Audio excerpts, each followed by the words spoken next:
Hey, I'm Kelly Oliver from Oliver Boutique. I'm here at Stephen Ward Hair on Wilshire Boulevard. I'm here today to get a much needed haircut and some summer styling tips. So I'm here with Steve Ward, who's been a great friend and my stylist since 2006 when he opened his salon here in Wilmington. He's actually a native of Winnebago, but skipped away to New York for quite a few years to work. Yeah, I was fortunate enough to get a job at Gary, New York. He's a pretty famous hairstylist there.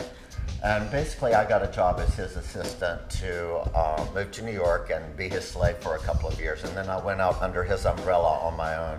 Now what we had been doing previously on our last visit is we had come up to the jawline area and we were working with some asymmetry because there's such a strong movement into that late 60s part of fashion. So we were referencing that and we had done something very jagged like an asymmetric bob. I really find that in fashion, for every kind of person, some variation of a bob or a shag is so wearable, and right now it just seems to be bobs. Kelly, do you imagine that you're going to wear your hair curly a lot this summer, or back and forth, or? Well, I do spend a lot of time near the water on the beach, so I'd like to be able to figure out a way to wear it sort of naturally. If you're having problems with frizz, generally mixing an oil with a leave-in conditioner is the answer. So, and then if you find you need a little bit more after it's dry and it's a little bit fuzzy, what you can do at that point is just scrunch a little pomade into the end. I think the thing to keep in mind living on a coastal community like we do here is to make sure to keep a lot of moisture in the hair. You know, we're all out in the sun, and you can't tell people to stay out of the sun. It's just, it's the lifestyle here. You know, people are going to be boating, golfing, tennis, and we're humid. So you have to put the conditioner in the hair.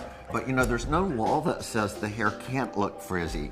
You know, you look at rock and roll stars and people not that she's a fashion icon, but Courtney Love. Some people want that rough look, so that doesn't mean that it's wrong. You know, on those occasions where you're going to an event that's more polished, then polish the hair more. But on the events where you're living day-to-day life, I think it looks really cool to have that roughness. My experience with putting hair up is the rougher the hair, the better.